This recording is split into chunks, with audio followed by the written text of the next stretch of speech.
just gonna let Jerry get out of here. Do you want to close that door? Can you close? Oh, he probably needs it open. Thank you.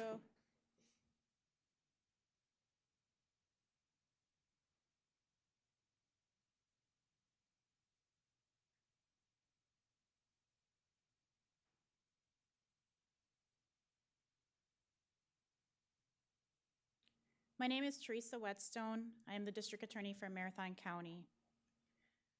This is a press release for the officer-involved shooting that took place on January 16th of 2020. On January 16th, 2020, an officer-involved shooting took place at 1425 North 12th Avenue in the city of Wausau, Marathon County, Wisconsin. The incident involved law enforcement officers from the Wausau Police Department and Marathon County Sheriff's Office. Wausau Police Officer Sean Pershala responded to a report of an individual trying to enter into the reporting party's vehicle by pulling on the vehicle's door handle. The reporting party stated that this occurred on Arctic Lane in the city of Wausau. Officer Pershala responded to the area and made contact with the reporting party. The reporting party described the suspect as a tall, thin, white male wearing a black stocking cap and dark sweatshirt.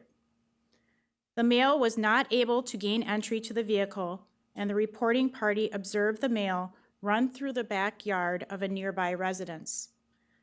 Marathon County Sheriff's Deputy Brandon Stroik arrived to assist Officer Pershala in searching for the suspect. After checking southbound on North 12th Avenue, Officer Pershala and Deputy Stroik began to walk back northbound on North 12th Avenue toward the Urban West apartment complex located at 1425 North 12th Avenue. The apartment complex had an underground parking area with a key card access. Officer Pershala and Deputy Stroik walked into the driveway of the apartment complex as a resident in her vehicle was gaining access to the underground parking area. The underground garage area door opened and the resident vehicle entered to park. Deputy Stroik walked into the lot, which leads into the underground parking area. To his left, there was a brick wall which was connected to the apartment complex. Attached to the brick wall and in front of Deputy Stroik was a brick retaining wall with an open and accessible area behind it. As Officer Pershala began to enter the underground parking garage, Deputy Stroik approached the brick retaining wall to search behind it. Deputy Stroik approached the end of the wall and observed an individual with a gun pointed at him. Deputy Stroik retreated, drew his weapon, and simultaneously yelled, "Gun, gun, gun."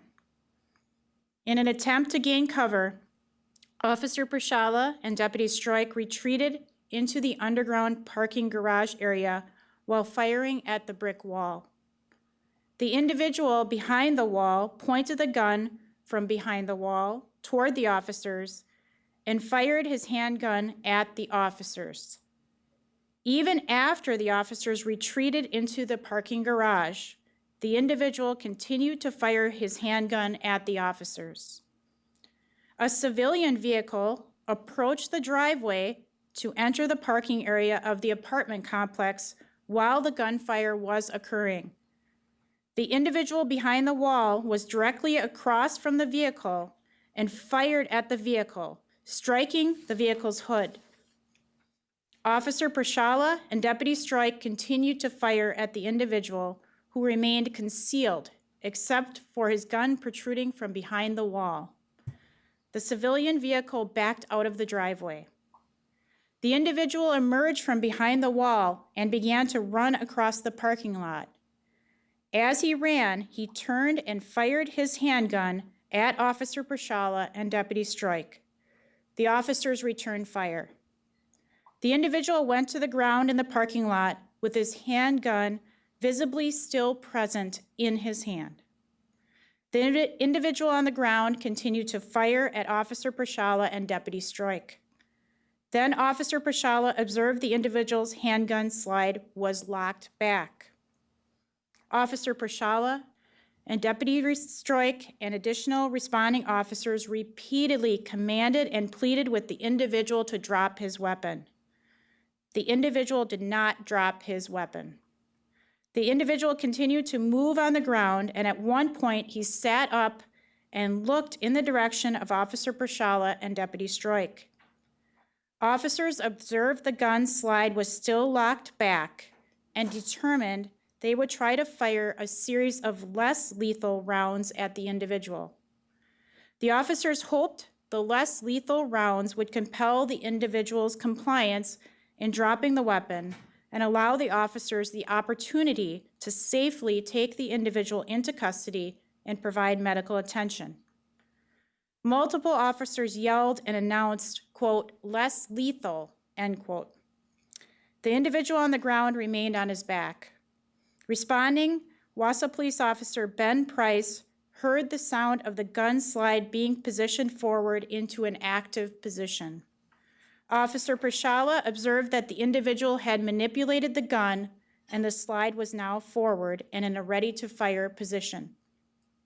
Multiple officers continued to yell to the individual to drop his weapon. The individual on the ground raised the firearm from his body and motioned the firearm toward the direction of the responding officers at the scene. The following responding officers fired rounds at the suspect: Marathon County Sheriff Lieutenant Stephen Deneuve, Deputy Stroik, also from the Marathon County Sheriff's Office, Wausau Police Officer Harash, and Wausau Police Officer Price. The suspect rolled onto his stomach with a handgun underneath him. After the gunfire ceased, Deputy James Toth from the Marathon County Sheriff's Office fired less lethal beanbag rounds at the individual to assess whether it was now safe to approach the suspect. Emergency medical services had arrived on the scene. The suspect did not react to being hit by the less than lethal rounds, and therefore law enforcement, armed with shields, approached the individual. Upon contact, the suspect was placed in handcuffs and he was pronounced dead at the scene.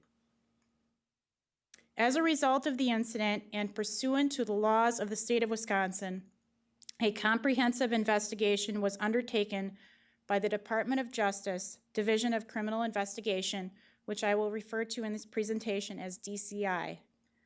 The Marathon County Sheriff's Office and the Wausau Police Department requested the assistance of DCI pursuant to Wisconsin Statute Section 175.47, which requires investigation into a law enforcement officer-involved death be conducted by an agency independent from the agencies that employed the police officers involved.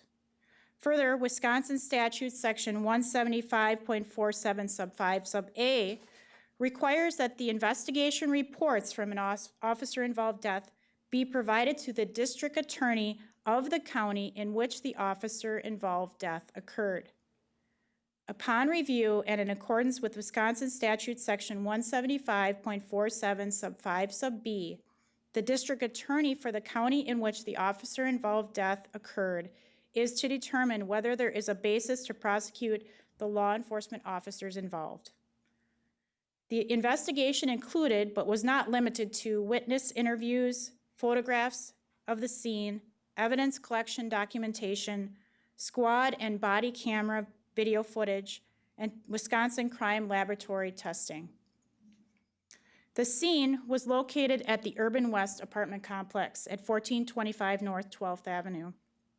The scene consisted of the underground parking garage, the driveway access area for the garage, and the portion of 12th Avenue located immediately west from the driveway access area.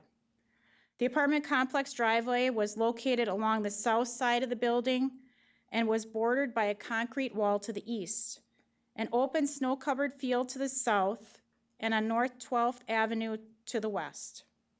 An enclosed refuse area was positioned in the southeast corner of the driveway against the concrete wall and contained 4 dumpsters. The refuse enclosure was constructed with metal posts and wood framing, and a brick and concrete partition was extended south from the apartment complex on the eastern half of the building and shielded the utility equipment located within the alcove of the building created. This is a drone photograph produced by the Department of Justice Division of Criminal Investigation, or DCI, from above this area. This depicts the entry into the parking lot area of the apartment complex, which is on the top.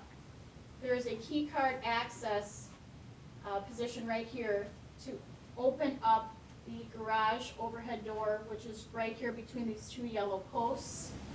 The retaining wall that we were referring to and the dumpsters are over here. Here is the wooden privacy fence, and here is the brick retaining wall with an area behind that is open.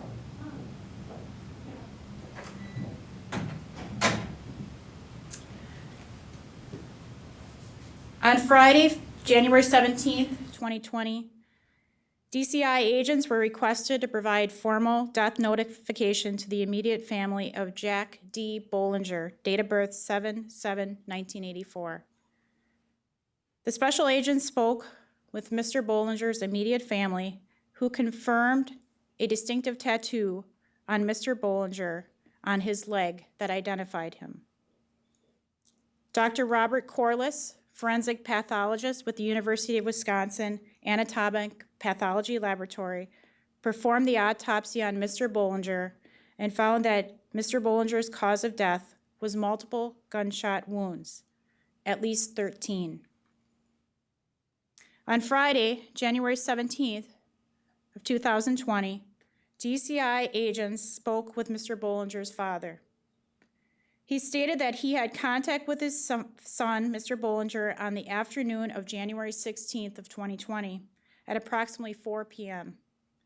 Mr. Bollinger had asked his father for some gas money. Mr. Bollinger had also recently asked to borrow one of his father's firearms, and his father refused to provide one. Later in the day, on January 17, 2020, Mr. Bollinger's parents requested to speak again with agents. DCI agents spoke with his parents. Mr. Bollinger's mother stated that Jack had been in a car accident approximately 15 years ago. At that time, he was put on prescription pain medication, and that was the start of his addiction with pain medication. Mr. Bollinger then moved out of state and was introduced to heroin. In August of 2019, Mr. Bollinger went to a drug rehabilitation clinic.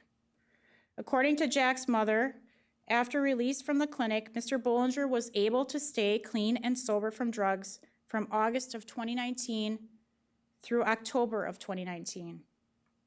On January 12, 2020, Mr. Bollinger's mother let him borrow her vehicle.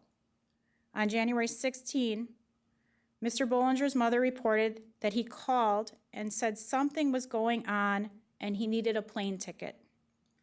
He later said he ran out of gas on Camp Phillips Road. He said he forgot his wallet and needed gas money, and he did not have any money with him. His mother said he sounded, quote, paranoid, end quote, and asked for $30 for gas.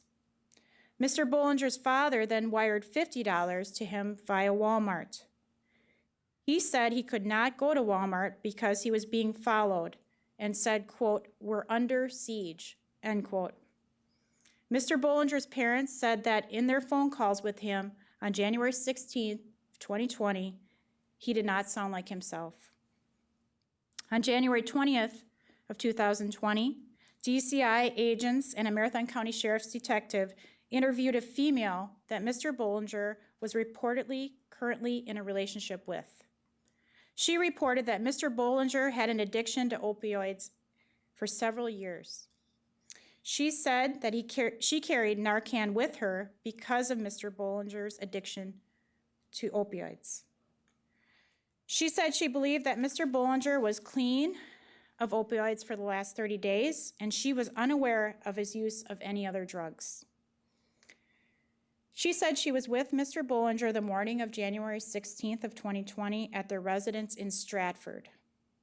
Mr. Bollinger left the residence alone in his mother's car. He was supposed to go meet with his defense attorney in Wausau between 1 p.m. and 3 p.m. to discuss his Marathon County disorderly conduct charge. Sometime between 1 p.m. and 3 p.m., she received a text from Mr. Bollinger to call him ASAP. She did not see the message and did not call him right away. She later texted Mr. Bollinger several times because he had not returned home, but he did not respond. She was unaware that Mr. Bollinger had a firearm. She said that Mr. Bollinger did not agree with anything to do with law enforcement and wanted to stay away from them because he believed they intruded in their lives. According to her, Mr. Bollinger had a history with Stratford and Marathon County law enforcement. Mr. Bollinger was adamant to her that he did not ever want to go back to jail for any reason. Wisconsin Circuit Court access records indicate that Mr. Bollinger received a 9-month jail sentence in Calumet County Case 16 CF 156 on February 27, 2019 for felony retail theft as a party to a crime and as a habitual offender. On January 14, 2020, Mr. Bollinger missed a court appearance date for a pretrial in Marathon County Case 19 CM 2082 on a charge of disorderly conduct as a repeater.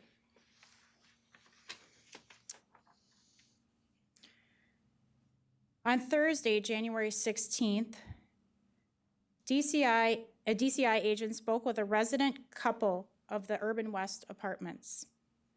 The female resident stated she arrived home that afternoon, and as she turned into the parking lot, she noticed 2 police officers walking on North 12th Avenue. She said she saw the officers walking the area but did not think much of it. She then used her key card access to open the underground garage door and pulled her car into her assigned parking spot. While she was still in the garage, seated in her vehicle, she heard approximately 10 to 15 loud gunshots. She immediately looked out her front passenger window of her vehicle and saw a police officer who was quickly walking backwards into the garage. She stated that it appeared as if someone was shooting at the officer and the officer was returning fire. She could only see the one officer from her vantage point. The female resident stated that she quickly realized that she was not in a good position and believed that she was in danger of getting shot or killed.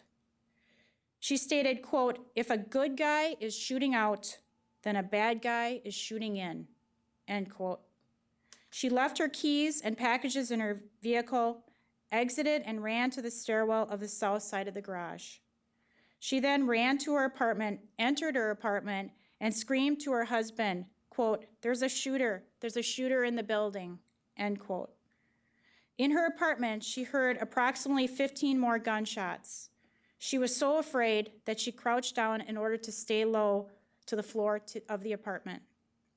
The female resident told the investigators that when she initially heard the gunshots in the garage, she truly believed her life was in danger and that she was going to die.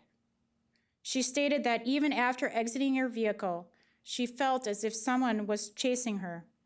She believed she was going to be shot in the back or worse. The female resident stated that she realized that the officer was firing back at whoever was firing into the garage.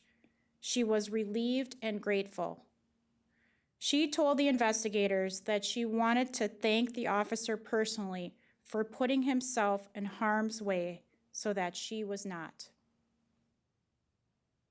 Also on January 16th of 2020, a DCI agent and a Wausau Police Detective Lieutenant spoke with a resident of Urban West Apartments who had entered the driveway with her vehicle at the same time as the shooting. She reported that she turned southbound on North 12th Avenue and she observed a Marathon County Sheriff's Office vehicle and a Wausau police vehicle parked on the south side of Arctic Lane, facing eastbound. She said as she turned into the entrance to the parking lot, which led to the underground parking garage, she observed 2 law enforcement officers pointing their firearms toward a white male subject standing to the south of the garbage dumpsters. She observed the white male point his firearm at her and fire 2 rounds at her vehicle. She believed that both fired bullets struck the front passenger side hood area of her vehicle. After the suspect fired at her vehicle, she ducked down, put her vehicle in reverse, and backed out of the entrance and onto North 12th Avenue, traveling northbound on North 12th Avenue. She said she was very scared and feared for her life. On January 16th, 2020, a DCI agent examined a civilian vehicle that was reportedly struck by gunfire during the incident. On the passenger side of the vehicle's hood toward the front passenger side fender, there was damage consistent with a bullet hole. The special agent located bullet fragments in the vehicle body. At this point in time, we are going to have some footage played of Officer Sean Pershala's body camera. The video is about 11 minutes and 38 seconds. I would note that the video does contain graphic violence and may not be appropriate for some viewers. So I'm just going to give one moment for anybody who wants to not view this and turn this off for the next 11 and a half to 12 minutes, so they have the opportunity to do that. Okay. We will begin.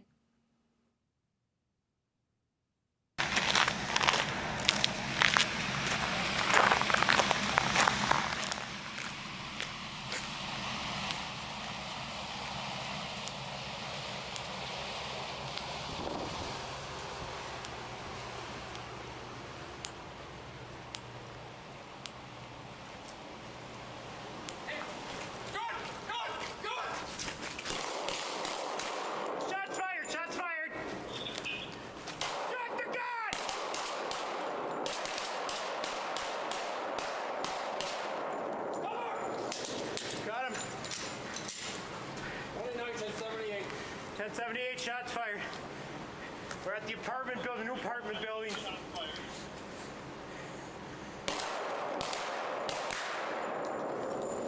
He's just. Suspect.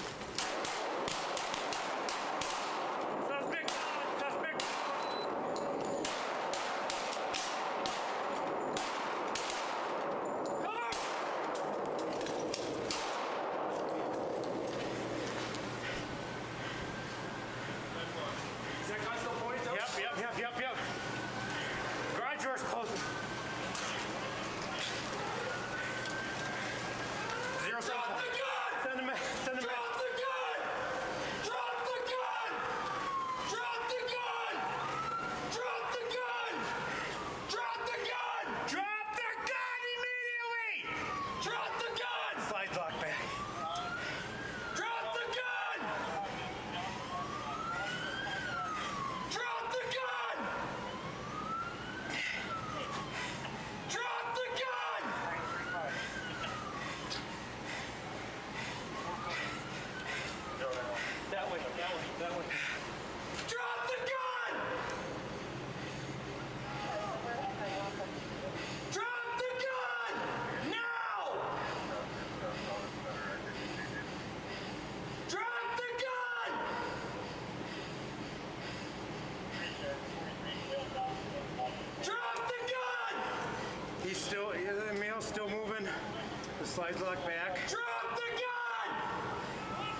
You okay?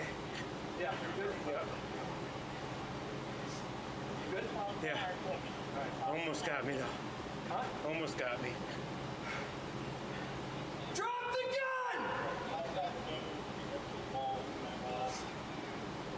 Drop the gun! Drop the gun so we can get you some help! You have to drop the gun to get you some help! Put the gun down!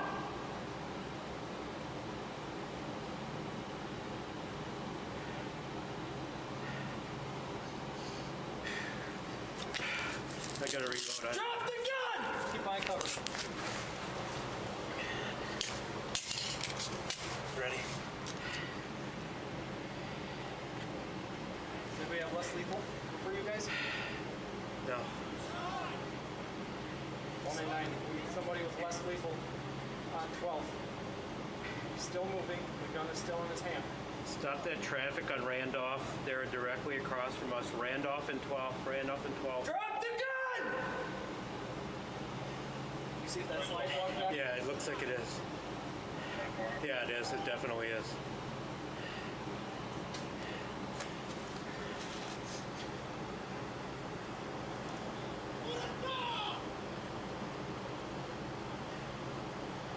Drop the gun so we can help you. You need to drop the gun so we can get some help to you.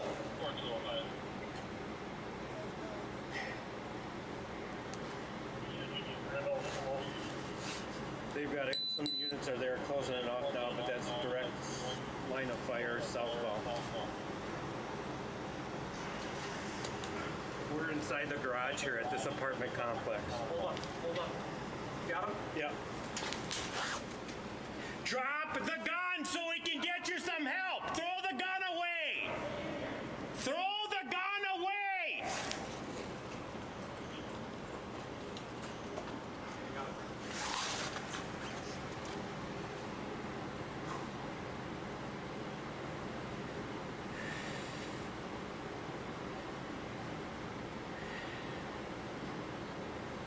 Oh, man. Sorry. Good job, eh?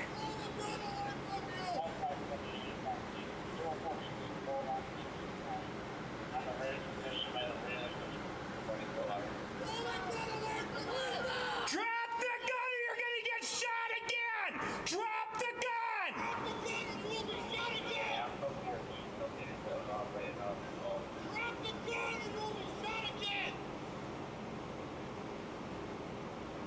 You're okay? I'm okay. All right, get behind cover, check yourself. We got it. Holster, check yourself.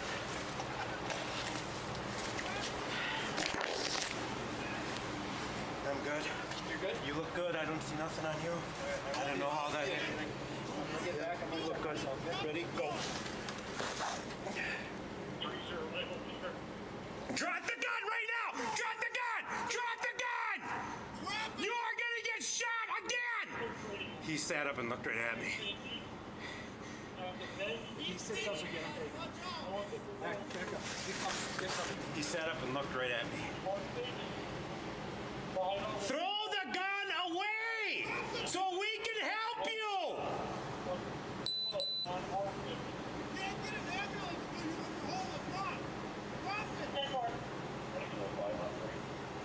Put the gun down, man, or you're gonna end up dying so we can help you!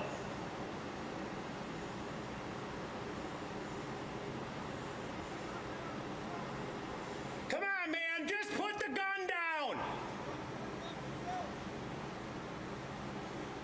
Let's not end it like this. Just put the gun down so we can help you. Just put it down. Throw it away, man. Come on. Throw the gun away. Throw the gun down. Drop the gun. I can't tell. The slide is locked back, but we can't tell. Throw the gun away, man. Come on. License.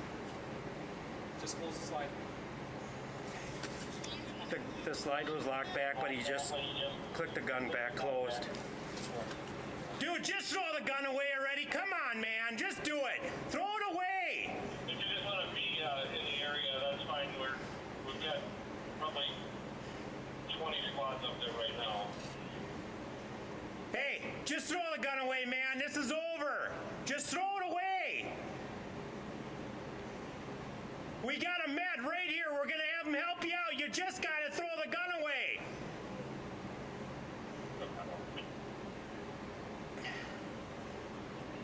Just throw the gun away, man. You're going to get shot. 049, Sheriff, that's ready. 049. Drop the gun, please. Just come on, man. I beg Enough. you, please drop the gun. Let us help you. 242-049. Come on, man. Just throw the gun away. Enough of this. It's 12th and Arctic, which is on 12th Avenue, just north of West Randolph. Come on, man. Just throw it away.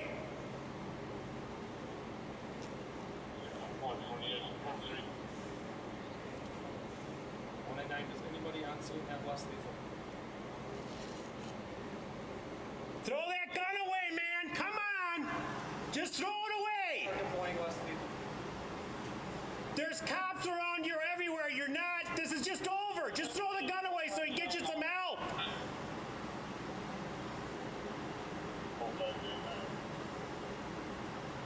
Come on. Just throw it away, man.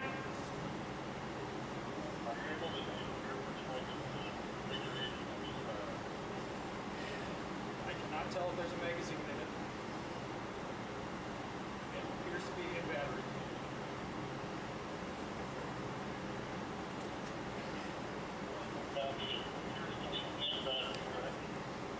The slide is forward. It is not out of battery.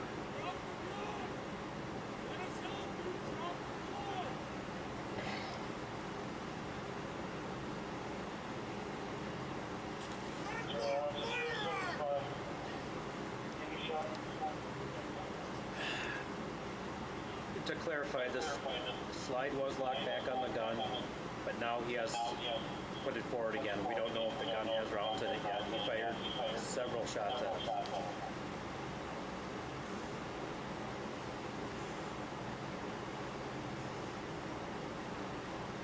Drop the gun! Just put the gun down, man. I see you got a wedding ring on. Just throw the gun away. You don't need to die over this. Just toss the gun away. All units on scene prepared for less lethal deployment. These rounds are going to be less lethal.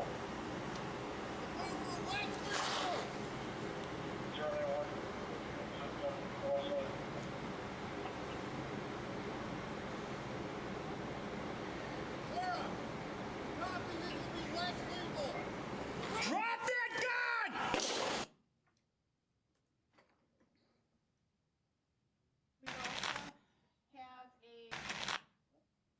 We also have I'm sorry. We will also have a body camera footage from Officer Price in conjunction with a squad camera video from Officer Harish. This is to capture the scene on North 12th Avenue. The squad camera captures the visual, and Officer Harish's squad camera is operational, but then Officer Price's body camera will capture the audio outside as Officer Price is wearing that and speaking. This video is about 5 minutes and 24 seconds. It also contains very graphic violence that may not be appropriate for some viewers, so I'll give one moment for those of you who do not wish to view that to turn it off for about 5 minutes, 24 seconds.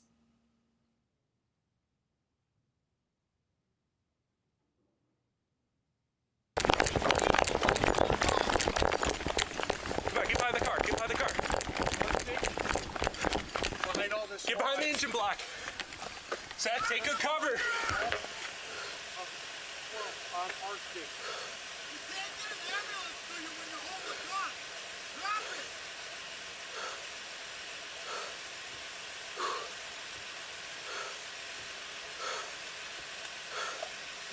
Move it up.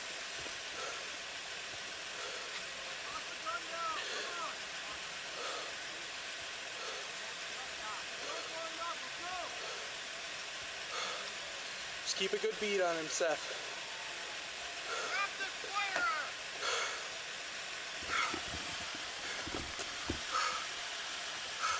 Stop moving! Drop the gun. You guys get out of the crossfire. He's out of battery. Okay, come on. Come around.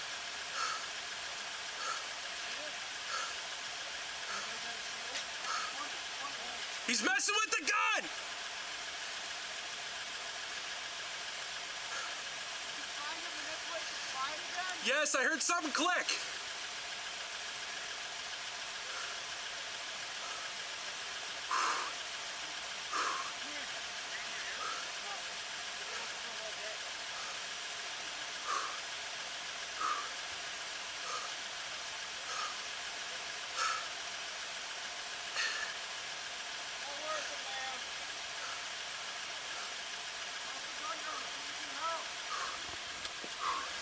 Just be careful of my ear right by you, Seth.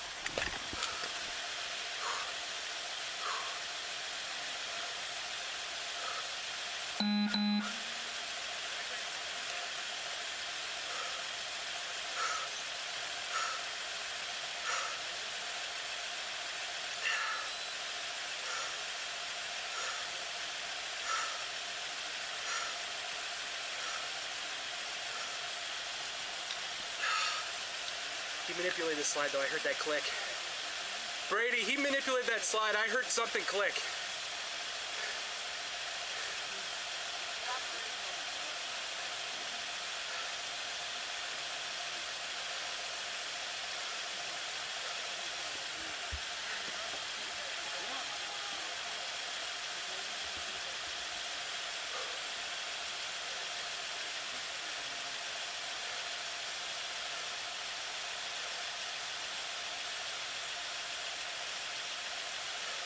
Got the gun. That is way too close. You see it in his hand? Yeah.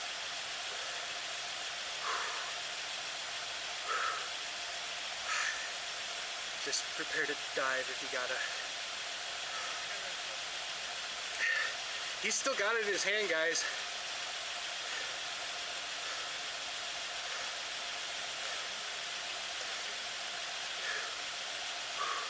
I do not like how close that is.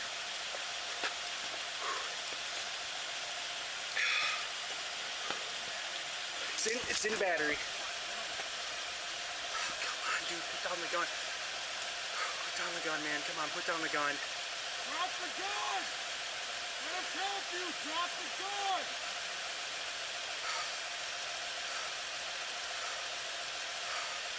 Drop your firearm.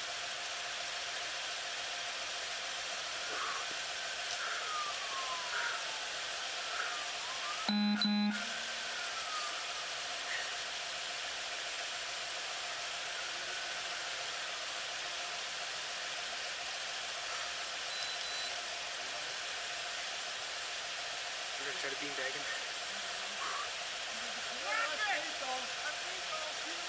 Don't have trigger finger, okay? It's gonna be them firing less lethal. Good. Sometimes you just don't want you to jump and start shooting if everybody starts shooting. At least we have a good backstop.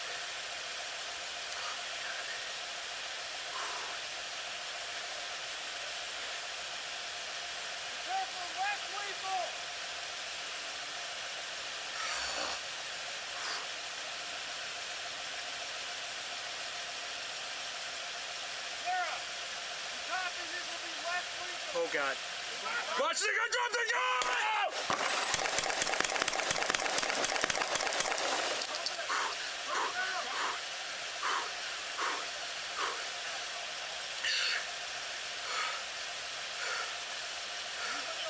Yeah. Everybody good? You good? I'm good. Good. So everybody breathe.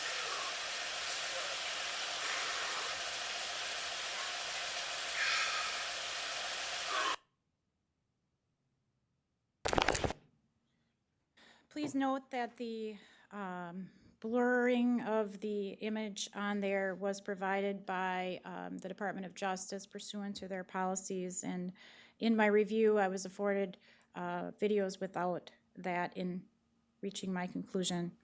I also was able to watch many other videos that were contained as part of this investigation, and as part of the investigation, I reviewed the officer interviews, and I will go through a few of the officer interviews now. Officer Sean Pershala. During the incident, Officer Pershala wore a black stocking hat with the word police in all capital letters in white lettering on the front side. He wore a black jacket with a police badge on the left breast, police department patches on each shoulder.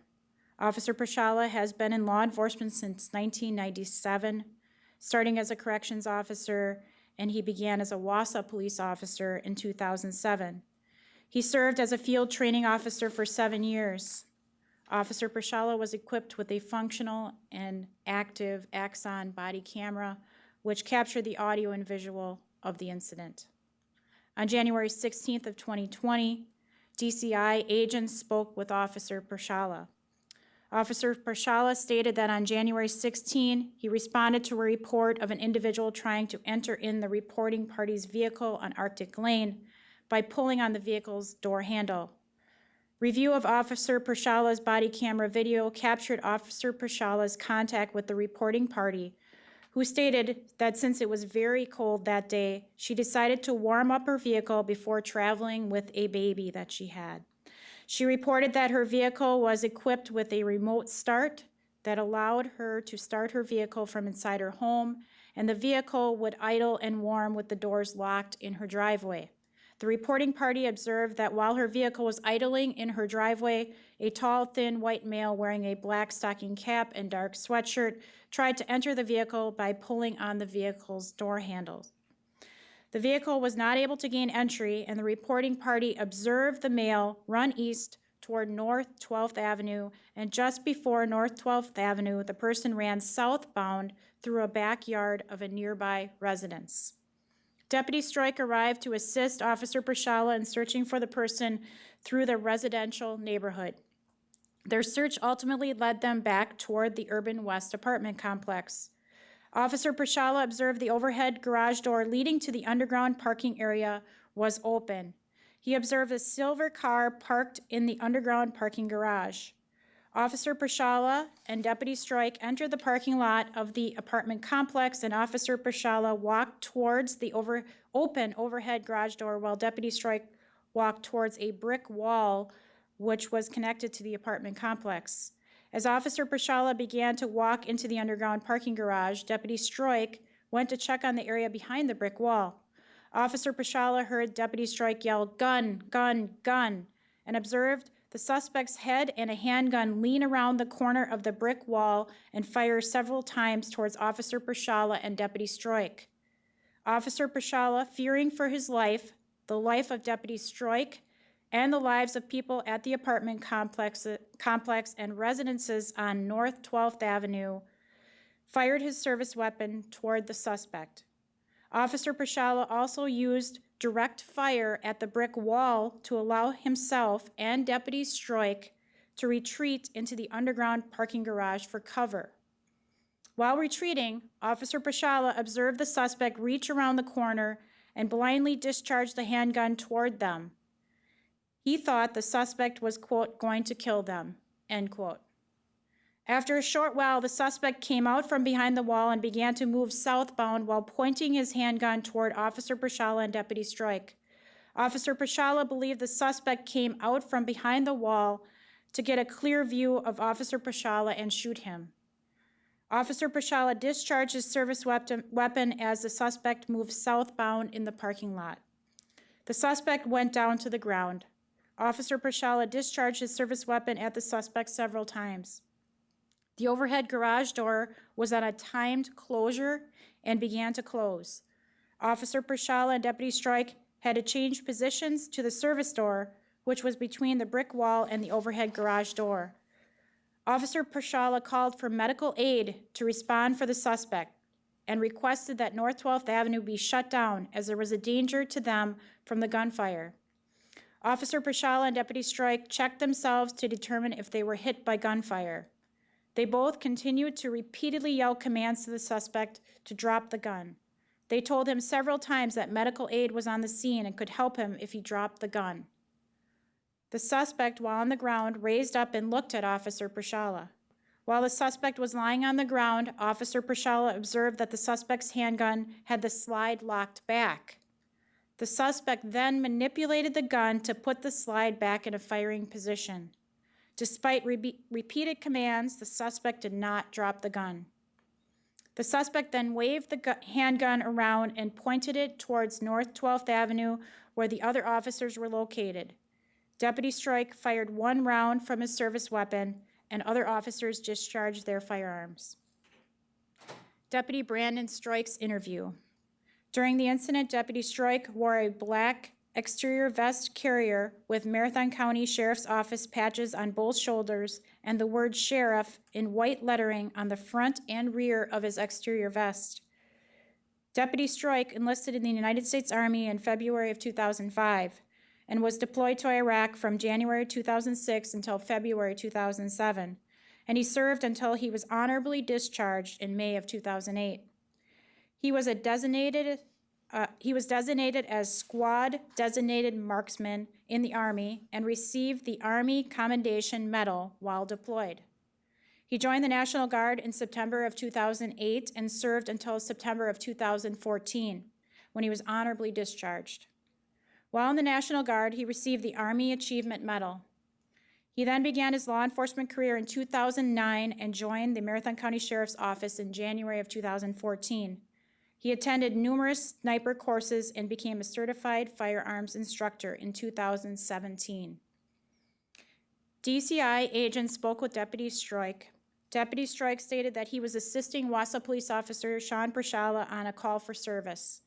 Deputy Strike and Officer Prashala had walked the area of North 12th Avenue south of Arctic Lane and walked into the entrance of the parking lot of the Urban West apartment complex, which leads to the underground parking garage.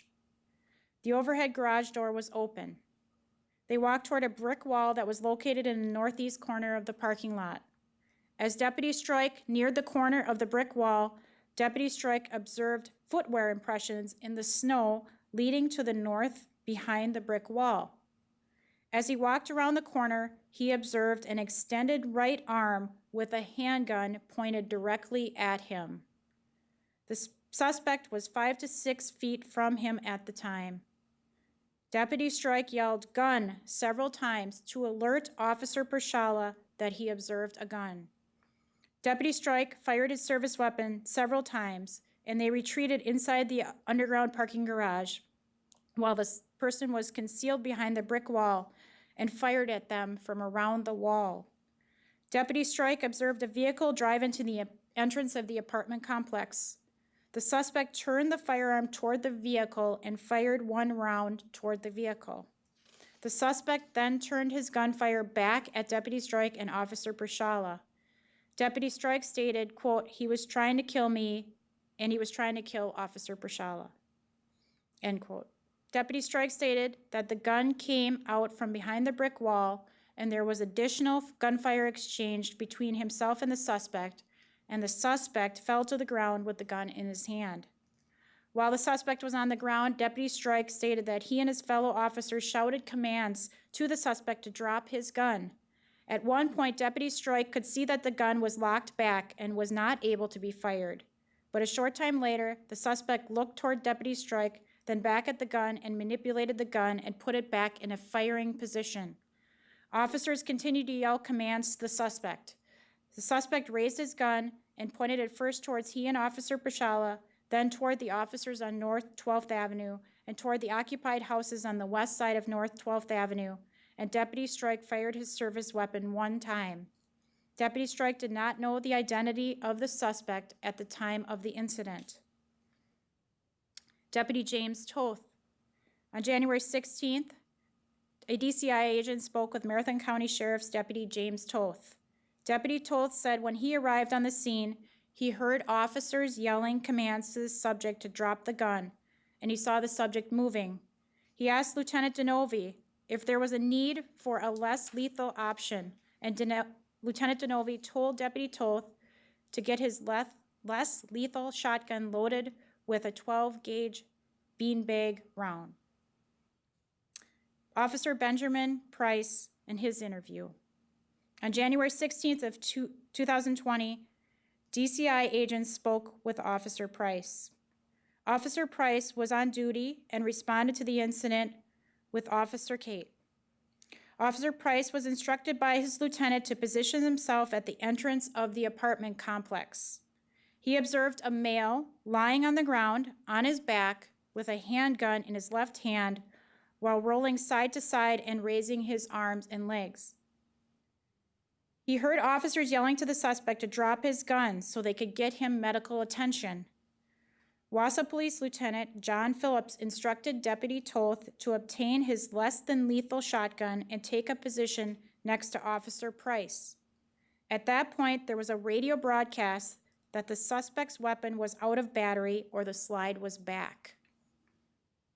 A short time later, Officer Price heard the sound of the suspect's weapon go into battery, which means the slide was now forward and ready to fire. Officer Pershala then broadcasted over the police radio that the weapon was in battery and ready to fire.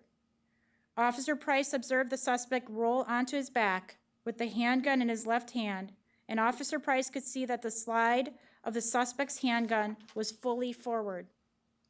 The suspect raised the handgun away from his body, and Officer Price stated, quote, "Oh God," end quote. The suspect then moved the gun in a fanning motion, pointing toward Officer Price and other officers. Fearing for his life and the life of the other officers, Officer Price fired his weapon multiple times toward the suspect. The suspect then rolled onto his stomach, and Officer Price could no longer see the firearm, and Officer Price stopped firing. Lieutenant John Phillips. On January 16, 2020, DCI agents interviewed Wausau Police Lieutenant John Phillips. Lieutenant Phillips had arrived on the scene and provided verbal direction to his officers. After the second round of less lethal rounds were fired, Lieutenant Phillips arranged a team of himself on shield and 3 other officers to approach the suspect. As they moved toward him with Lieutenant Phillips on shield, they saw that the suspect's arm was under him. The gun was retrieved and cleared. After the suspect was handcuffed, medical personnel could safely approach. Officer Peter Fish. On January 17th, 2020, a DCI agent and a Wausau police detective interviewed Wausau police officer Peter Fish. Officer Fish responded to the scene on January 16, 2020.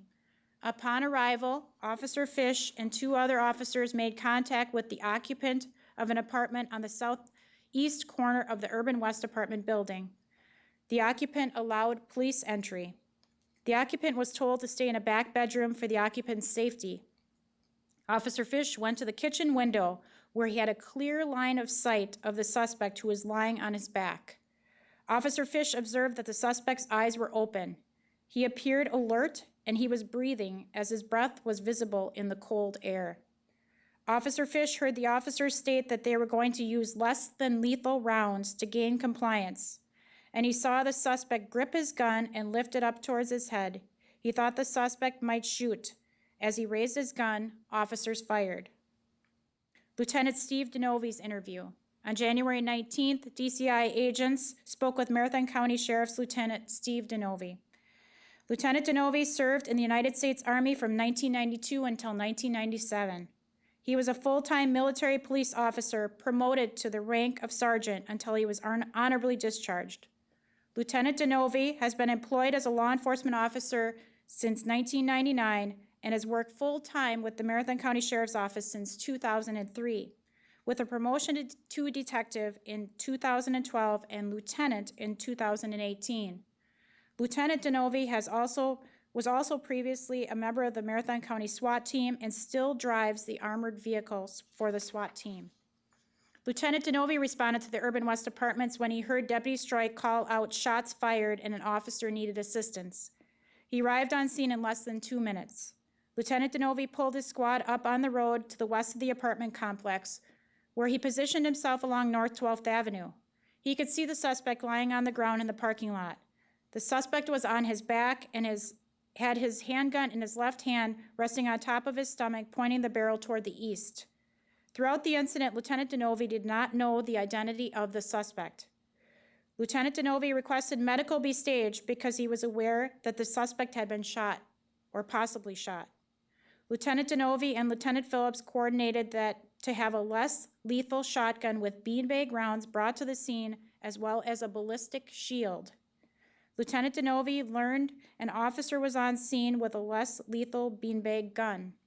Lieutenant Deneuve said he and other officers continuously commanded the suspect to drop the gun. He said that officers warned that if he did not drop the gun, he would be shot, and that he needed to drop the gun so medical care could be provided to him.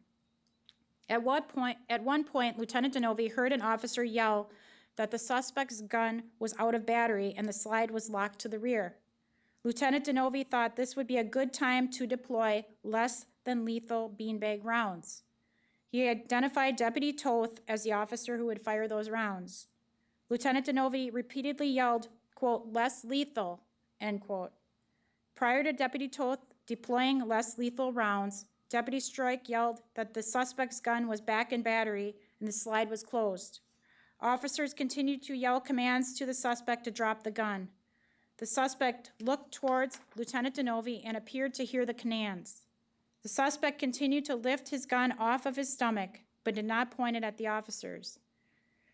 Lieutenant Deneuve stated that the suspect continued to move the gun more and more.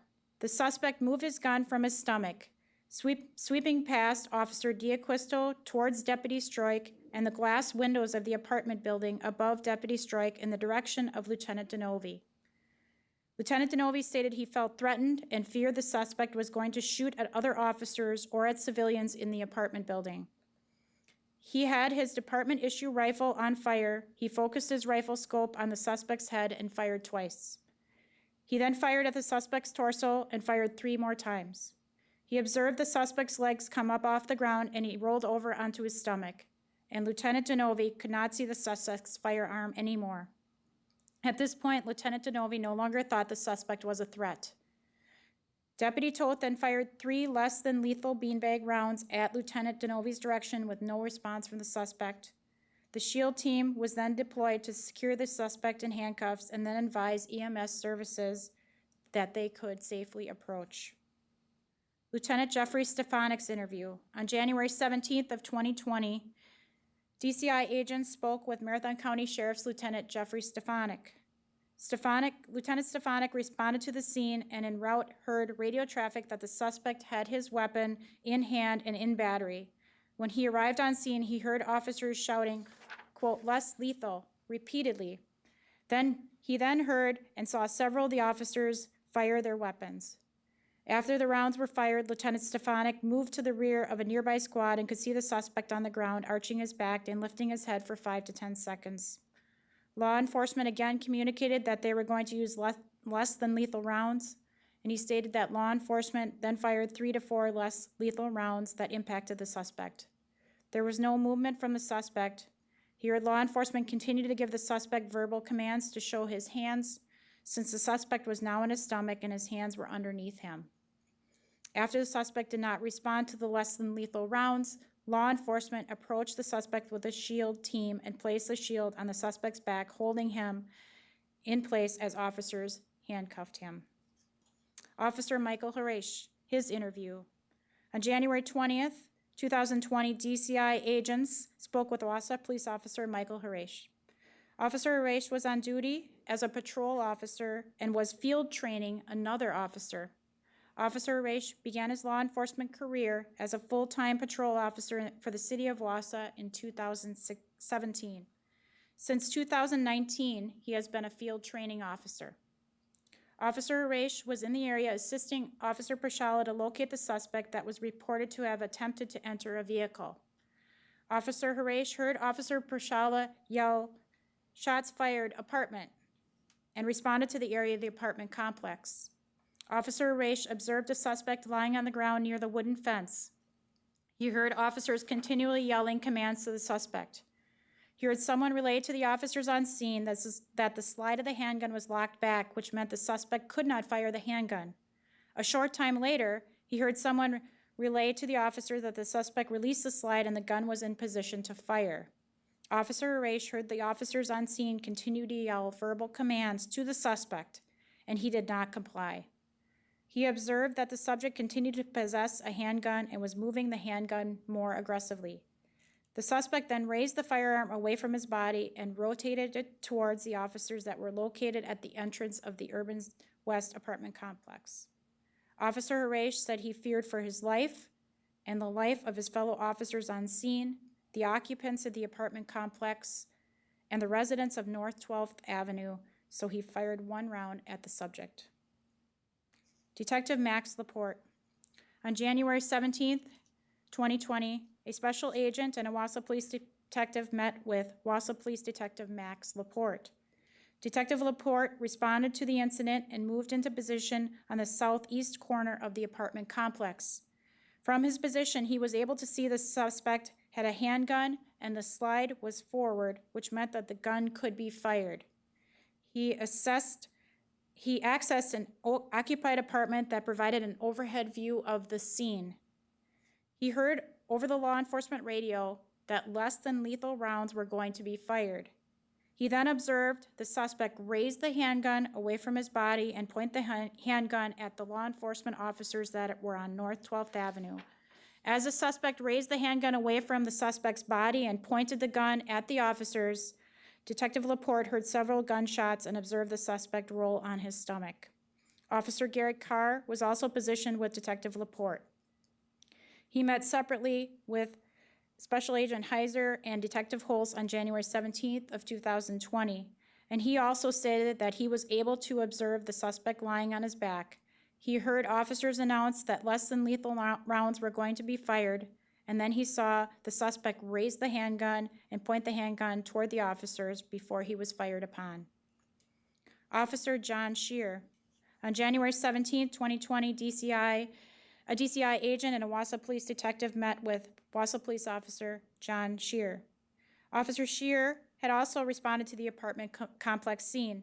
Upon arrival, the suspect was lying on his back, and officers were repeatedly yelling commands to the suspect to drop his weapon and assuring the suspect that they would get help for him if he dropped the weapon. When law enforcement officers were offering medical assistance, Officer Shear stated that the suspect would shake his head from side to side. A handgun was visible in the suspect's hand.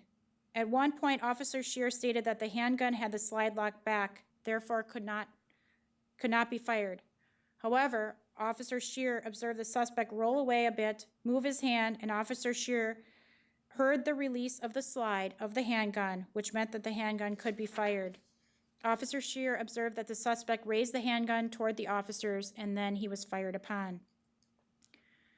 Officer Brady Copas interview. DCI agents spoke with Wausau Police Officer Brady Copas. Officer Copas responded to the incident at the apartment complex. Officer Copas observed the suspect on the ground with a firearm in his hands. He also observed the suspect moving the firearm around and heard numerous gunshots. Officer Copas was part of the SHIELD team that approached the suspect after the suspect was unresponsive to less than lethal rounds. After approach, Officer Copas observed the hammer of the suspect's firearm was in a cocked position, ready to fire.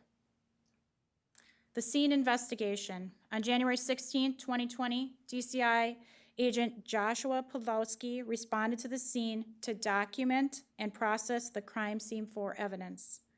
Located by the body of Mr. Bollinger was a Thompson Ordnance 10mm semi-automatic handgun with one empty magazine. There was also a 10mm cartridge casing with a head stamp of Winchester 10mm auto located under the wooden fence for the refuse area. Also located northeast from Mr. Bollinger's body between the northernmost privacy screen and the brick concrete partition wall were 3 casings, all with the same head stamp. There was an additional 10mm casing with the same head stamp located in the snow east of the brick concrete partition wall. An additional spent 10mm casing was found underneath Mr. Bollinger's right shoulder, and that had a different head stamp. 6 10mm shell casings were found that were consistent with the suspect's weapon and locations. 4 were located consistent with his position behind the brick concrete partition wall, and 2 were located where he was lying on his back in front of the wooden privacy fence. Special Agent Podlowski also located a metal fragment closer to the service door. Located slightly west from the overhead garage door were 3 metal fragments. An additional 4 metal fragments were found in the middle of the driveway, and another found along the south edge of the doorway near a snowbank. Another metal fragment was located in the middle of the driveway outside the garage, south of the key card reader for the overhead garage door access. A metal fragment was also located in the parking garage within one of the empty parking stalls, and another was located on the floor behind the vehicle, parked in the parking stall immediately south from the elevator shaft. 4 more fragments were located in parking stalls, with another located along the east wall of the garage, which was located immediately north from the elevator and stairwell entrances. The Wisconsin State Crime Laboratory examined the handgun possessed by Mr. Bollinger. It was an auto ordnance model 1911 type 10mm automatic caliber semi-automatic pistol. The identifying serial number on the handgun was obliterated to the point where the crime lab analyst was not able to restore the number to trace the ownership of the weapon. Toxicology results from the analysis of Mr. Bollinger's blood sample contained methamphetamine at a level of 6,100 nanograms per milliliter. Additionally, the analysis showed a delta-9 THC level of 6.5 nanograms per milliliter. According to forensic pathologist Robert Corliss, there are studies that show the level of methamphetamine in Mr. Bollinger's blood could be lethal. The level of methamphetamine could have caused psychosis or disinhibition combined with psychosis.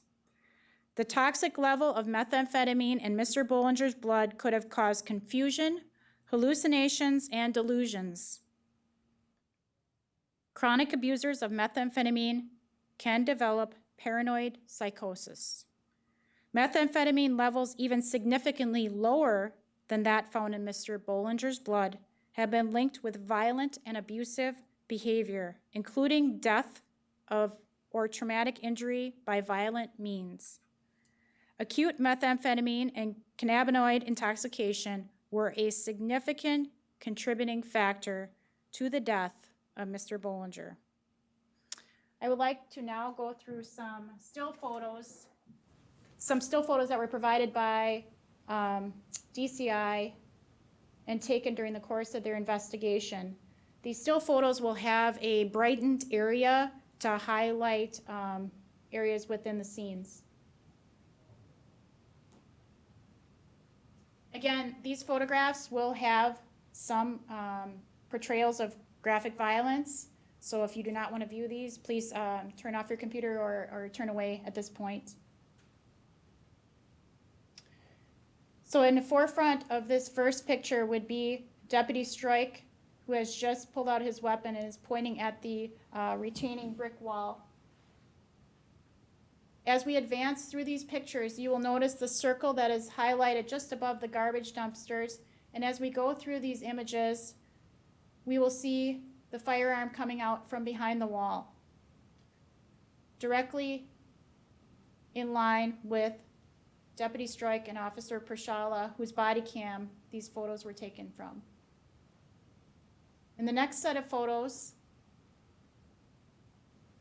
again, you'll see the brick retaining wall. you see Deputy Strike to the left near the yellow pillars. And as we advance through these pictures, you will see the gun protruding in the highlighted area from behind the big brick wall. Again, this is taken from the vantage point of Officer Sean Pershala, and there's an individual, Mr. Bollinger, protruding from behind that brick wall.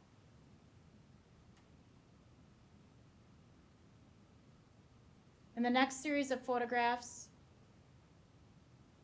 you will see again from Officer Pershala's body camera, you can also see that Deputy Strike has maintained cover to the left, but Officer Pershala has not been able to get to that position yet. You see again in the highlighted area the gun protruding from behind the wall as we go through those images.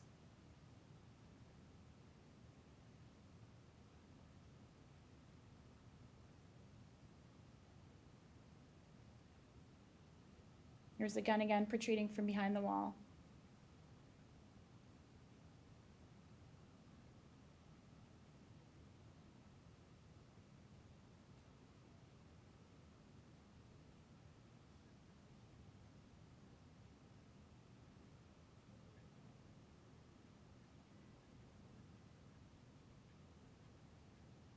The gun continues to go out from behind the wall. In the next image, this image depicts the traffic on North 12th Avenue that multiple officers expressed concern for the safety of individuals that are traveling. Again, there has not been officers responding yet to this site. This is initially after the gunfire erupted, and Mr. Bollinger's line of sight from the retaining wall to the left in this picture would be directly out to that traffic, and no officers have responded, so the traffic is still traveling on North 12th Avenue.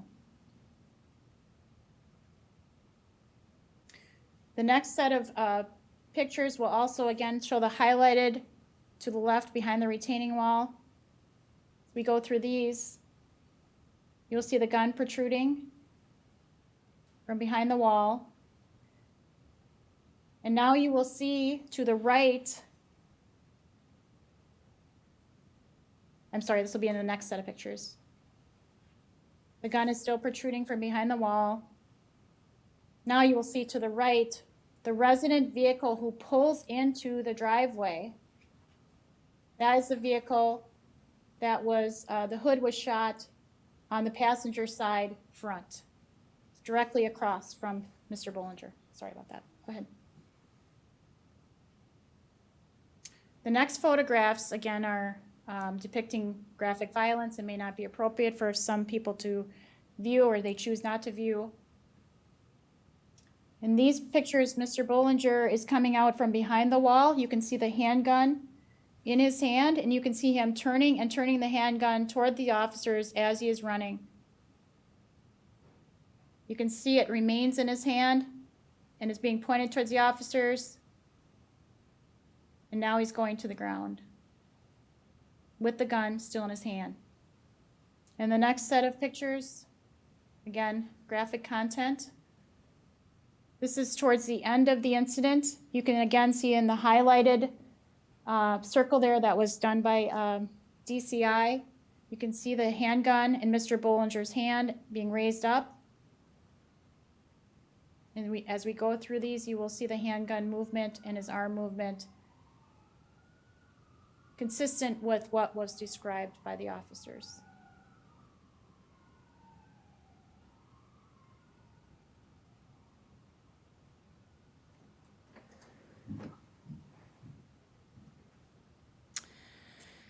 Following a thorough review of all the information submitted by DCI, I have concluded that the actions of Officer Sean Pershala, Deputy Brandon Strike, Lieutenant Stephen Deneuve, Officer Michael Harash, and Officer Benjamin Price on January 16th of 2020 were justified under the circumstances. I make the following conclusions.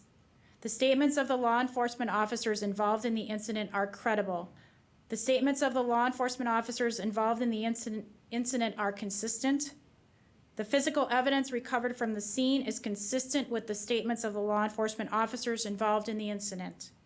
The squad camera videos, body camera videos, and its citizen interviews are consistent with the statements of the law enforcement officers involved in the incident. Deputy Strike and Officer Pershala were lawfully investigating the report of an attempted vehicle break-in when they encountered Mr. Bollinger. Deputy Strike and Officer Pershala wore agency-issued uniforms which prominently displayed their status as law enforcement officers. Mr. Bollinger concealed himself behind a brick wall obscured from Deputy Strike and Officer Pershala's view.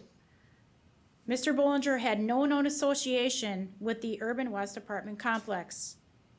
Deputy Strike unknowingly approached Mr. Bollinger's concealed location without his firearm drawn.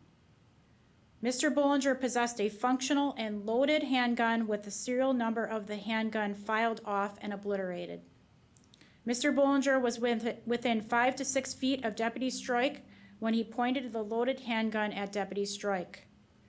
As Deputy Strike and Officer Pershala retreated from the location of Mr. Bollinger, they were without cover and were at significant risk of death or serious physical harm.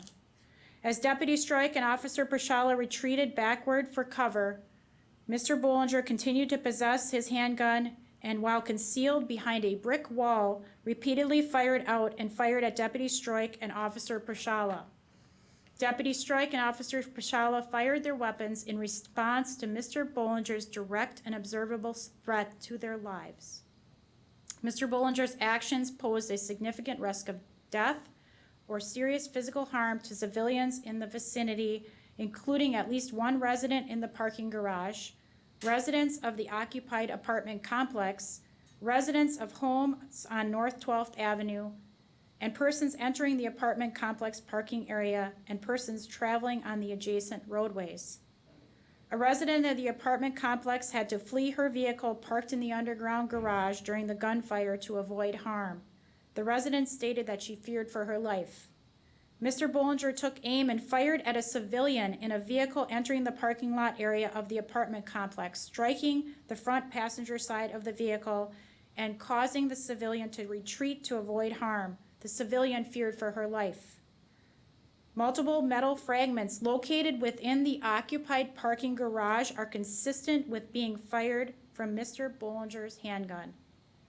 After firing at and striking the civilian's vehicle, Mr. Bollinger came out from behind the brick wall and continued with his handgun in his hand and pointed toward the location of Officer Pershala and Deputy Strike. Mr. Bollinger fired his handgun at the location of Officer Pershala and Deputy Strike after he came out from behind the brick wall.